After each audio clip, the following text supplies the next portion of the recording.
Yeah. Like, just incalculable archaeological and historical value as well.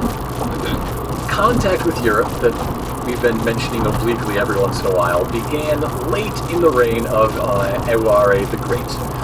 He did not welcome the Portuguese into Benin City himself, but they were trading out in the hinterlands. Because this is the age of just Europeans sailing along the coast, dealing with traders that come to them to get the stuff they really wanted in the hinterlands. Yeah. They didn't have a way to get into the hinterlands. They had to deal with, well, for one, the Empire of Benin. The bronzes made at Benin's height were from brass provided by the Portuguese traders in the form of these bracelets called manillas. Basically, ingots of brass that were bent so they would, like, not fall off your wrist. Okay. Until you wanted them to, I guess. Yeah. Manillas became a standard trading currency across pre-colonial Africa in the 16th century.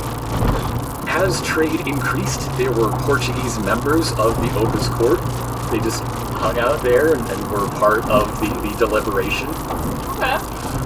The royals and courtiers of Benin all learned Portuguese as children, so that when they grew up and it was their turn to handle trade matters, they could on equal terms. There wouldn't be a language barrier there. Yeah.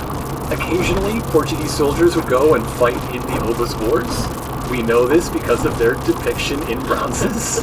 But to be clear, this isn't a story of, harmony in simpler times. This is two great empires in the late medieval, early Renaissance period trying to get the better of one another in their mutual exchange. Yeah. The Oba tried to establish an embassy in Lisbon to make it easier to acquire European rifles. It didn't quite work. No. He had the embassy, it just didn't help him get that many more European